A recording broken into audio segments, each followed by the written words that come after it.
오늘 우리에게 주시는 하나님의 말씀은 마태복음 28장 16절에서 20절까지 말씀입니다. 마태복음 28장 16절에서 20절까지 말씀, 우리 한 목소리로 다 같이 읽도록 하겠습니다. 시작. 11 제자가 갈릴리에 가서 예수께서 지시하신 산에 이르러 예수를 배웁고 경배하나 아직도 의심하는 사람들이 있더라. 예수께서 나와 말씀하여 이르시되 하늘과 땅의 모든 권세를 내게 주셨으니 그러므로 너희는 가서 모든 민족을 제자로 삼아 아버지와 아들과 성령의 이름으로 세례를 베풀고 내가 너희에게 분부한 모든 것을 가르쳐 지키게 하라. 볼지어다 내가 세상 끝날까지 너희와 항상 함께 있으리라 하시니라. 아멘. 이 시간에 이영기 목사님께서 선교적 교회란 제목으로 하나님의 말씀 증거해 주시겠습니다.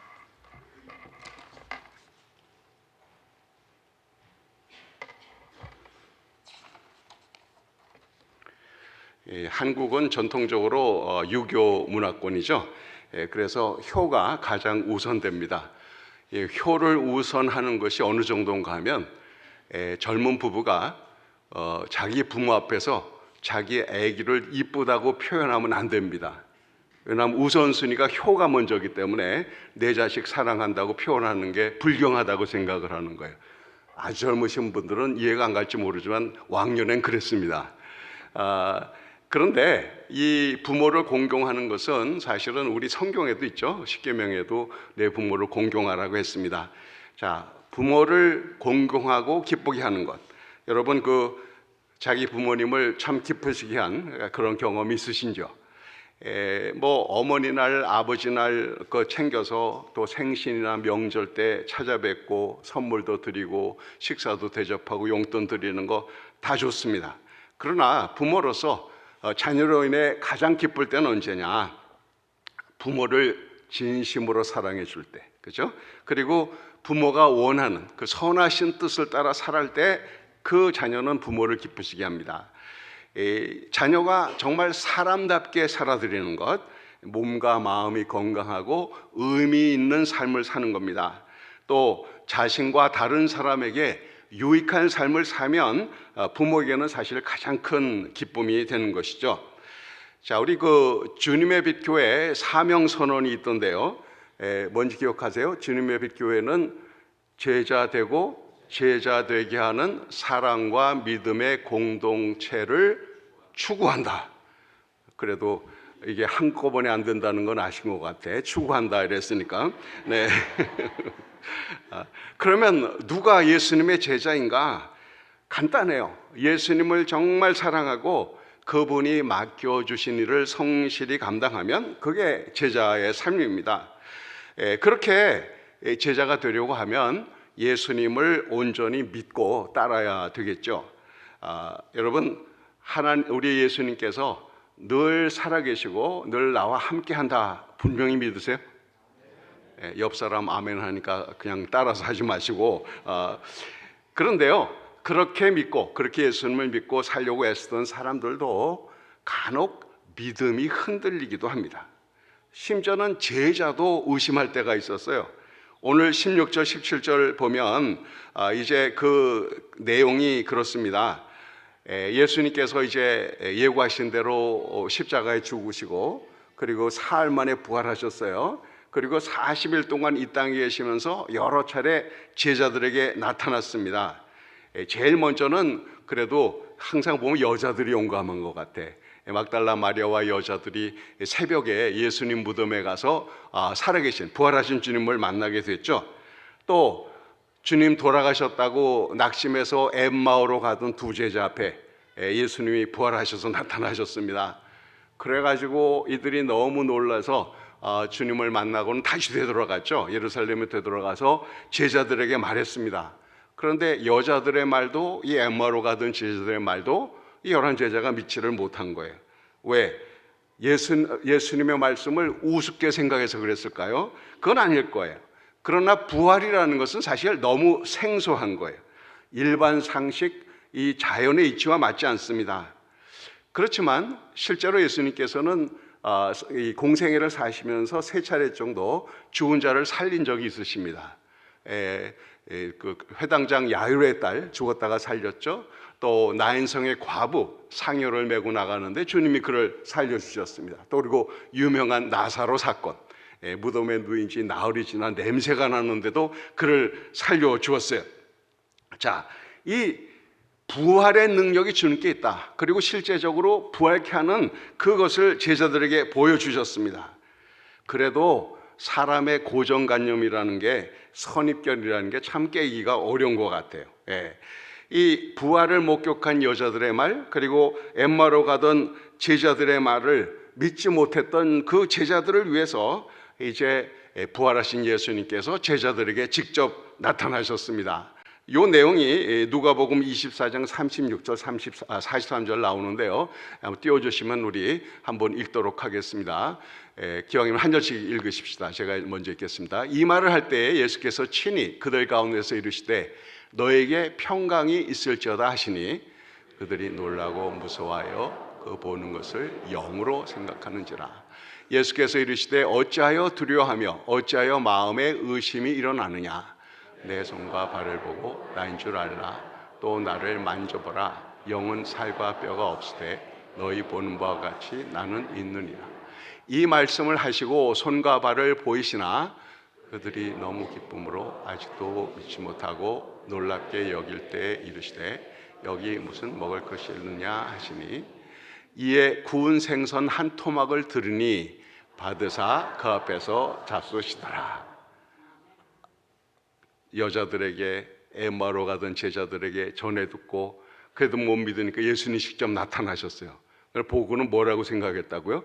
영이라고 생각을 했어요. 그러나 뼈와 살이 있는, 그러니까 물론 우리가 갖고 있는 이 육신과는 다릅니다. 더 이상 병들거나 다치거나 하지 않는 완전한 몸, 영원한 몸이죠. 그래도 당신께서 몸으로 부활했다는 것을 보여주시기 위해서 생선 한 토막도 드셨단 말이에요.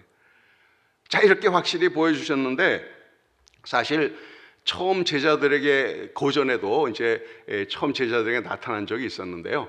그때 마침 한 제자는 그 자리에서 빠졌습니다. 그래서 의심을 했는데 그 제자 이름이 뭔지를 다 아시죠? 네, 성경에 나오는 인물 가운데 예수님 빼고 제일 상처를 많이 받은 사나이 도마.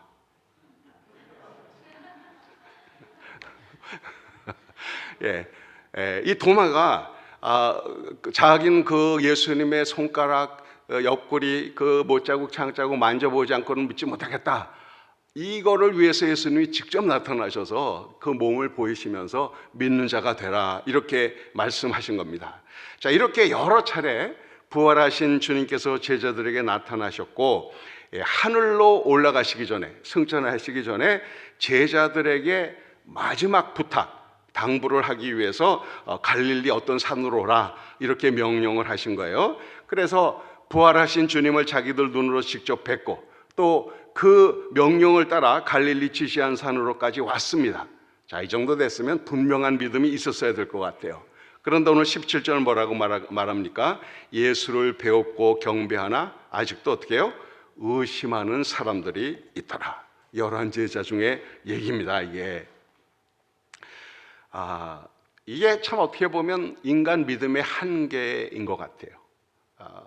심지어는 이 제자들도, 12제자, 물론 한 사람은 이제 가룟 유다는 배반했지만 11제자도 의심을 한 사람이 있었어요. 눈으로 봐도 믿지를 못하는 겁니다. 우리 영어에 seeing is believing, 백문이 불여일견, 한국말로 보면 믿는다, 그런 말이 있는데 사실 우리 기독교 신앙은 그렇지 않아요. Believing is seeing입니다. 믿으면 보이게 되어 있어요. 예수님을 온전히 믿지 않으면 눈에 뵈는 게 없습니다. 예수를 온전히 믿지 않으면 삶의 방향, 목적, 의미가 보이지를 않아요. 사실 제자 훈련 따지고 보면 이 11제자, 12제자만큼 훈련 많이 받은 사람은 없어요. 보통 요즘에 뭐 한국교회에서도 제자 훈련 한다고 그러지만 일주일에 한 2시간 만나서 뭐 과제 해내고 디스커션하고 그 정도잖아요. 그런데 예수님의 제자들은 어떻게 했어요? 3년 동안 밤낮으로 같이 있으면서 같이 먹고 말씀 듣고 행하신 모든 능력을 바라보고 아마 그처럼 철저한 제자 훈련 받기는 어려울 거예요. 그럼에도 불구하고 온전히 믿지를 못했다는 거예요. 참 그 사람이요, 기적을 보면 다 믿을 것 같지만 그렇지도 않아요. 예수님 당시에 얼마나 많은 기적을 베풀었습니까? 수많은 군중들이 그 기적 다 보고도 결국 나중에는 그를 못 박으시오 이러지 않습니까? 그러니까 사람이 눈으로 본다고 다 믿는 건 아닌 것 같아. 그러나 정말 예수님이 누군지를 안다면 그러면 믿을 수 있는 거예요. 여러분 어떠세요? 아직도 의심하는 부분이 있나요? 20년, 30년, 60년, 70년 예수를 믿었음에도 불구하고 아직 분명하지 못한 것이 있을 수도 있어요. 최근에 좀 충격적인 뉴스가 들어왔죠. 자슈아 해리스라고 하는 아주 20대 초반에 베스트셀러를 쓴 분입니다. 이 데이팅, 남녀 간에 데이트할 필요 없다 주장을 했고, 이제 그 어떤 그 순결을 위해서, 그리고 이제 아주 젊은 나이에 대형 교회 담임도 했던 사람입니다. 그런데 그가 나는 더 이상 전통적인 그리스도인이 아니다라고 선포를 해버렸습니다.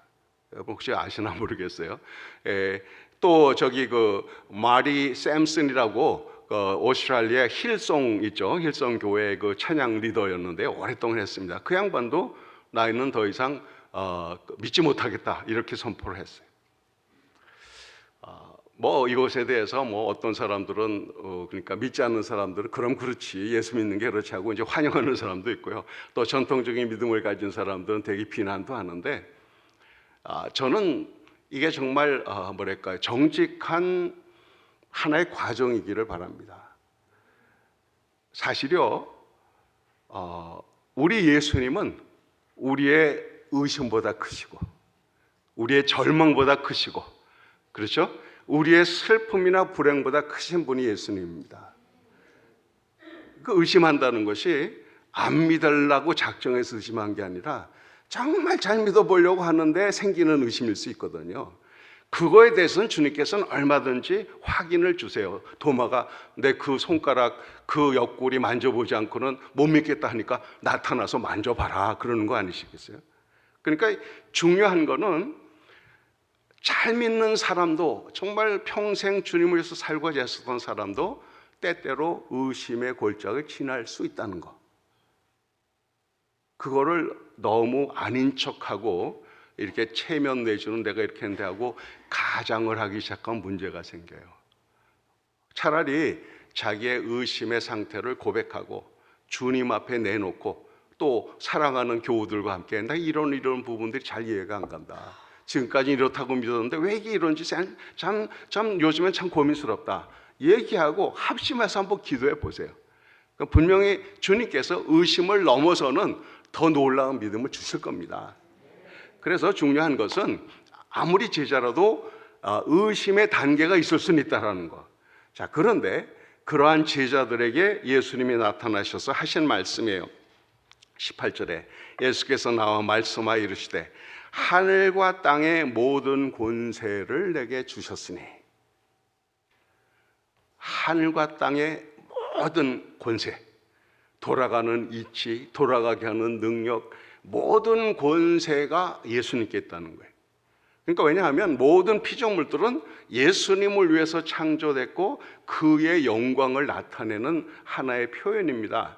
그렇기 때문에 사실 이 하늘과 땅의 모든 권세를 가셨다 이 말은 그분이 우주 만물의 주인이고 저와 여러분 각자의 삶의 주인이시다, 이걸 말씀하는 거예요.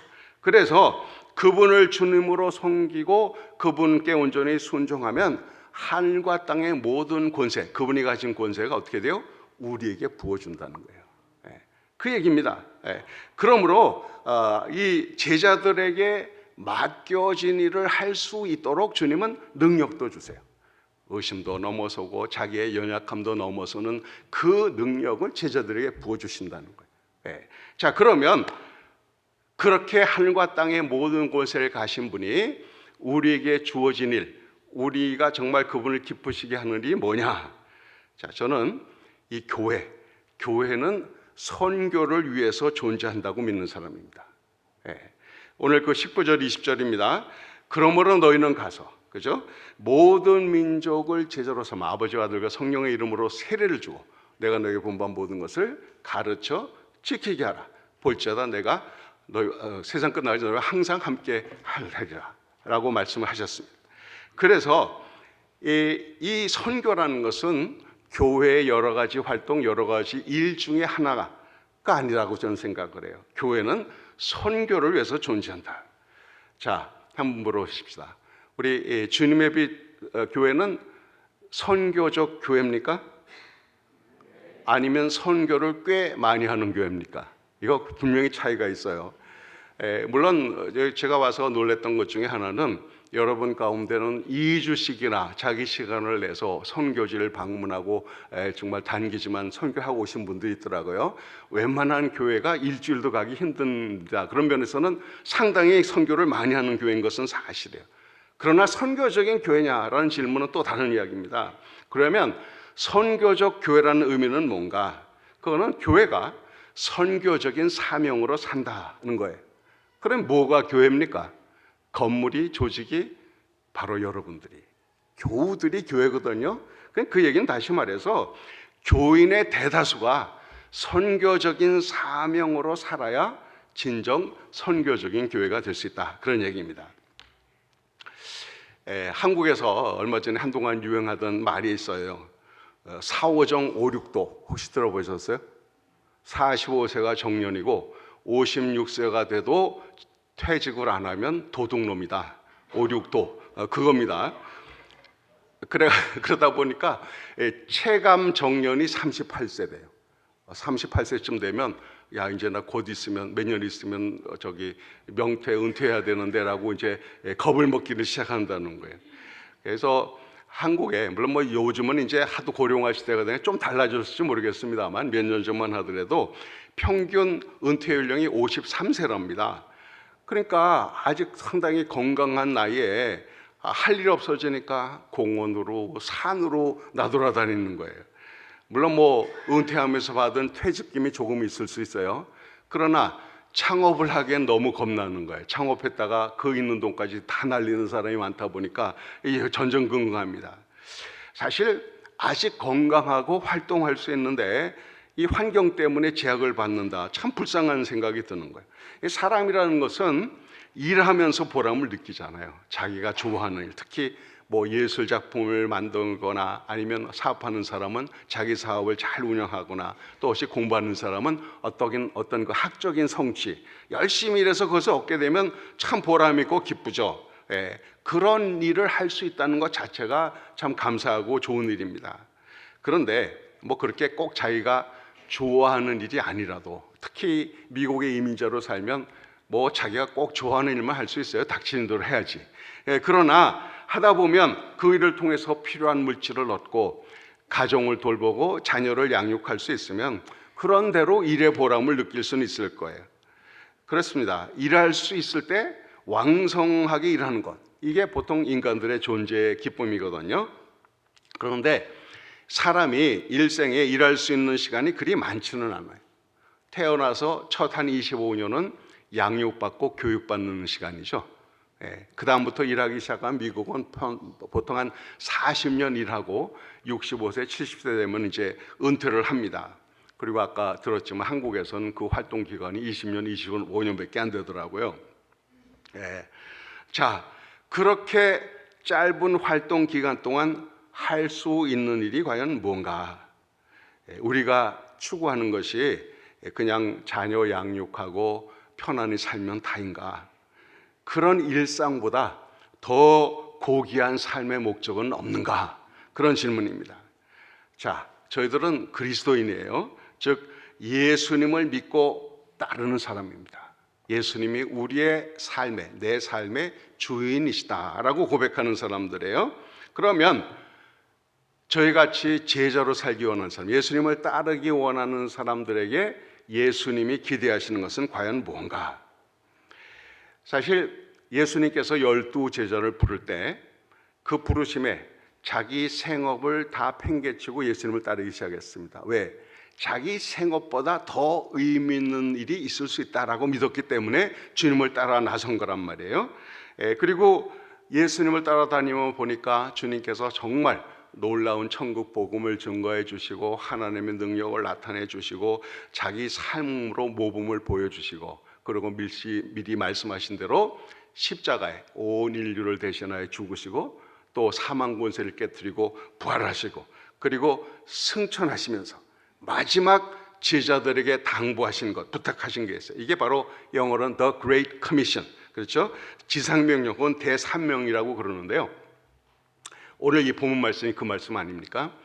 그런데 이 말씀 하시게 된 이 배경을 보면 이제 그 고린도전서 15장 6절에 보면 이제 그 사도 바울이 예수님이 어떻게 이 공생애를 사셨고 어떻게 승천하게 됐는지 과정을 얘기하면서 고린도전서 15장 6절입니다. 그 후에 500여 형제에게 일시에 보이셨나니라는 말씀이 있어요. 그러니까 예수님이 승천하실 때 자기 눈으로 지켜본 사람이 적어도 500여 명 된다 이 말이에요. 그러니까 이게 그냥 조용히 아무 모르게 된 일이 아닙니다. 예수님이 부활하시고 한 모든 게 여러 사람에게 보여주셨어요. 그리고 부탁을 하신 내용이 바로 이 오늘 19절 20절 내용입니다. 이 본문 말씀 19절 20절 보면 4개 동사가 나오고 있어요. 가서 제자 삼아 세례를 주고 내가 분반 모든 걸 가르쳐 지키게 하라. 이 4가지 동사가 나오는데 이 4가지 동사 중에 제일 중요한 동사가 뭘까요?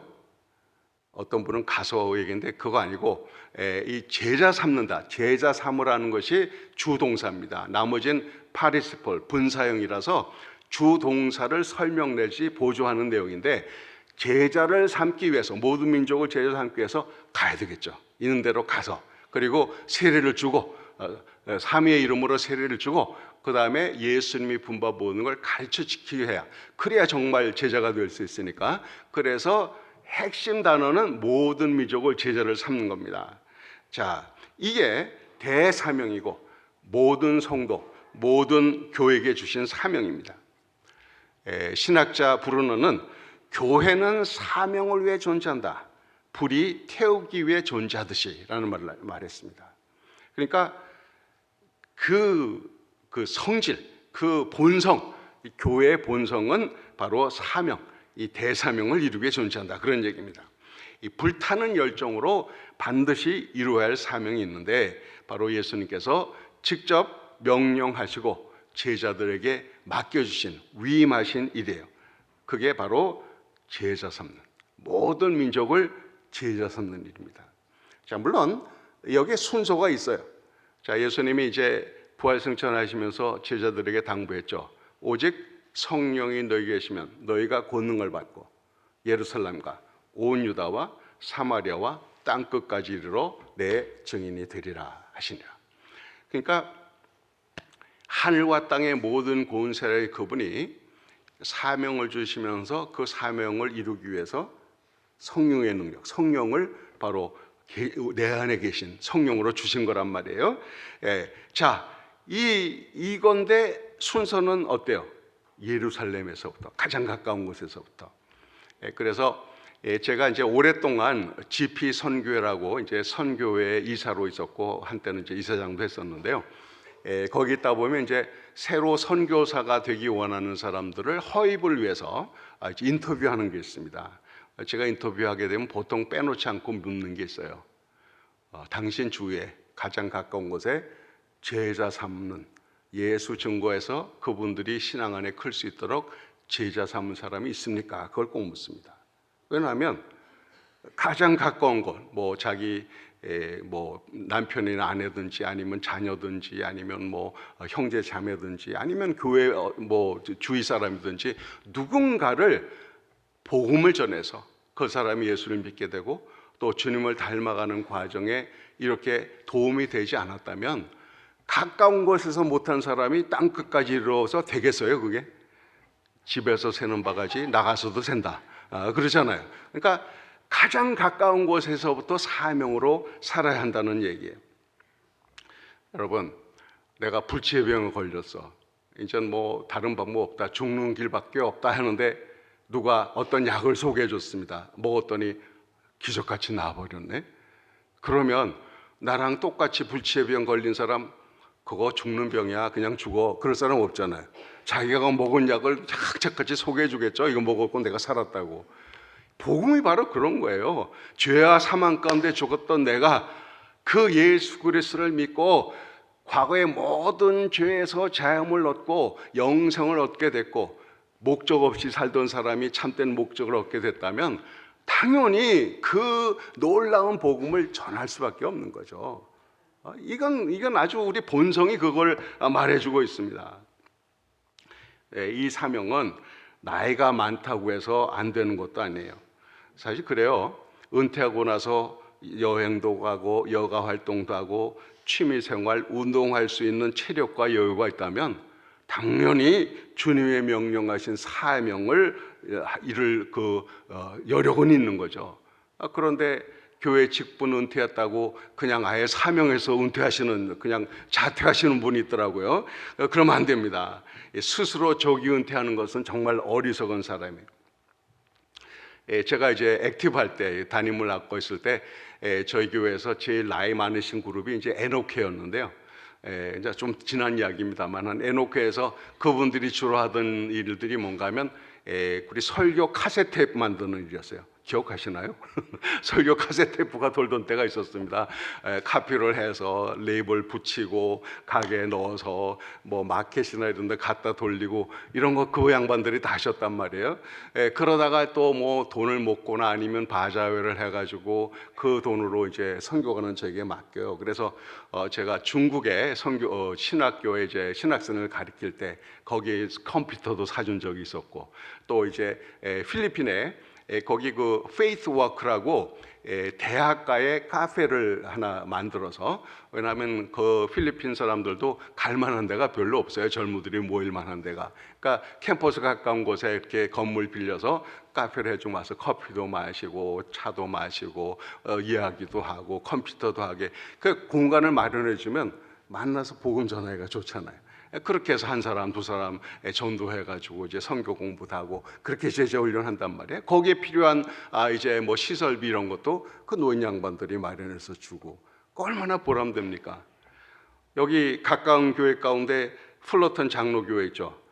거기서 노인들이 잘하는 게 뭔지 여러분 아세요? 다들 아시네. 만두. 제가 이제 그 교회 방문했을 때 친교실을 보니까 한쪽에 무슨 팻말 같은 게 있더라고요. 금주 합니다. 그 중간에 하나 이게 뭐 돌리면 안 합니다. 합니다, 안 합니다 이래요. 소문에서 아니 교회에서 무슨 금주를 하냐 마냐냐. 그랬더니 금주에 만두를 한다 안 한다 그 얘기예요 그게. 아무튼 그 노인들이 다 그 만두 만들어서 팔아가지고 1년에 몇만 불씩 선교부를 쓰잖아요. 그러니까 이거 마음만 먹으면요 나이 많다고 뭐 아무것도 못하는 게 할 수가 있는 거예요. 또 젊은이들은 젊은이대로 뭐 지금은 뭐 기반 놓아가는 청년 때니까 살기 너무 바쁘다, 그거 아니에요. 이게 아예 라이프 스타일이 돼야 됩니다. 예수님 사랑하고 사랑하는 예수님 소개하는 것이 자기 삶의 라이프 스타일이 돼야 돼요. 아주 젊을 때부터. 그래야 이제 이게 선교적인 삶을 살아갈 수가 있는 것이죠. 우리 교회는 그 주님이 주신 대사명을 이루어가는 공동체입니다. 그래서 우리 각자 한번 자기의 삶을 점검해 보시기 바랍니다. 내 일생을 요약하면 과연 뭐라고 할 수 있는가? 보통 자기 일생의 요약은 묘비에 새겨진다 그러죠. 여러분 그 김미화 씨 아시죠? 개그우먼. 그분은 자기 묘비에 뭐라고 새기겠다고요? 웃기고 자빠졌네.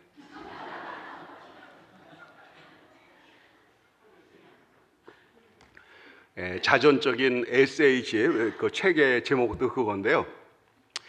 개그우먼이 뭐 사명이 웃기는 거니까, 웃기다가 자빠진 거니까 그렇게 쓰는 게 맞긴 맞죠. 그런데 만약 저 여러분의 묘비에 먹고 살았다, 먹고 살기 위해서 평생 애썼다, 아니 그 한 줄 요약이면 그거 어떡하겠어요? 예수님을 진정 사랑하고 복음을 위해서 평생 살았다. 뭐 하여튼 예수님 사랑하기는 남에게 드시지 않는다. 뭐 이 정도는 그래도 한 줄이 새겨져야 될 거 아니겠어요? 우리 고린도전서 10장 31절에도 그런즉 너희가 먹든지 마시든지 무엇을 하든지 다 하나님의 영광을 위하여 하라. 먹고 마시고 삶 자체가 다 하나님의 영광을 위해서, 내 삶 자체가 그리스도의 증인이고 편지고 향기다. 사람이 보거나 안 보거나 늘 그런 모습으로 살아야 된다. 이런 게 있어야 되거든요. 그래서 저는 정말 지난 6개월 반 참 여러분과 말씀을 나눌 수 있는 참 감사한 기회를 가졌는데요. 주님의 빛 교회가 선교를 상당히 많이 하는 교회가 아니라 정말 선교적인 교회가 되기를 바랍니다.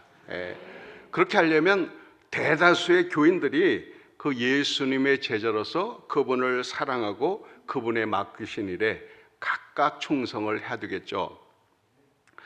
여러분, 어떤 분들은 이런 얘기 들으면 그냥 막연한 의무감으로 생각하시는 분들이 있어. 예수 믿는 사람으로 마땅한 일인가 보다, 그렇게 생각을 하는데요. 사실은 우리 믿음의 본질로 들어가면 이게 그럴 수밖에 없어요. 하나님이 세상을 이처럼 사랑하사 독생자를 아낌없이 주셨지 않습니까? 그분은 목숨 걸고 우리를 사랑하고 내가 죽을 죄의 형벌을 대신 받으시고, 그죠? 그리고 정말 우리를 위해서 다시 살아나시다 영원한 부활의 소망을 주시고 이 땅의 삶에 참된 의미를 주셨습니다. 그러면 예수님께서 목숨 걸고 하신 일이 뭡니까? 영혼 구원하는 일 아니겠어요? 그러니까 내가 예수님을 진정 사랑한다면, 그분의 마음이 내게 느껴진다면, 이거는 의무감으로 할 일이 아니라 정말 뜨거운 마음으로, 그렇죠? 영혼을 살리기 위해서 정말 한 영혼을 천하와 같게 여기시는 주님의 마음을 가지고 하게 되는 일이죠. 그러니까 이거는 이론도 아니고 교리도 아니고 뭐 어떤 교회의 표요도 아니고, 이거는 우리 제자들의 영혼 가장 깊은 곳에서 마땅히 해야 될 그런 일인 거죠. 그래서 만약 그런 뜨거움이 없다면 예수님을 진짜 바라봐야 됩니다. 의심의 골짜기도 넘고 실망의 골짜기도 넘고 자기의 한계도 넘어서 하늘과 땅의 모든 권세를 가신 그분이 우리에게 사명을 주실 뿐만 아니라 사명을 감당할 수 있도록 능력도 주셨으니까. 그리고 주님이 볼지어다 내가 세상 끝날까지 너와 항상 함께 있으리라. 근데 그게요, 그냥 누구한테나 해당되는 얘기가 아니에요. 제자로 살려고 하는 사람, 그렇죠? 모든 민족을 제자로 삼아 어떻게든지 주님의 말씀을 가르쳐서 그들이 또한 제자가 되기 위해서 애쓰는 그 사람, 그 사람과 함께 한다는 거예요. 왜? 영혼 구원하는 일은 인간의 힘으로 불가능하니까. 그래서 주님이 함께 하시면서 주님이 주신 능력으로 감당하라고 하는 거거든요. 그러니까 주님이 좀 가까이 느껴지지 않는다 이럴 때는요, 인간으로는 도저히 불가능하고 주님만이 하실 수 있는 데 도전하면 됩니다. 그러면 주님이 나와 함께 하시는 것을 경험할 수밖에 없게 되어 있어요. 우리 주님의 빛 교회가 정말 주님의 빛이 되어서 선교적인 교회로 이 마지막 때에 정말 예수님 사랑하고 영혼 사랑하는 귀한 교인들로 가득 찬, 그래서 말썽도 많고 말도 많은 요즘 이 교계에서 정말 주님의 빛다운 그런 교회가 되기를 간절히 부탁드립니다. 우리 기도하겠습니다. 자, 우리 한번 잠깐 다시 자신을 돌아보고요. 내가 주위에 잃어버린 영혼들에 대한 간절한 마음, 그 영혼을 정말 아끼는 그런 마음이 있는가 한번 물어보시고요. 구령의 열정을 주님께서 더해 주시고, 특히 내 주위에 정말 예수 믿어야 될 사람 한두 사람 떠올리면서 내가 바로 증인으로 이렇게 주님의 제자로 선교적인 삶을 살아 나를 통해 그분이 예수님께 돌아올 수 있도록 주님께서 나를 사용해 주시고 그분의 마음을 움직여 주세요. 그리고 우리 주님의 빛 교회가 정말 선교적인 교회가 되게 해 주세요. 우리 합심하여 각각 한번 기도하겠습니다.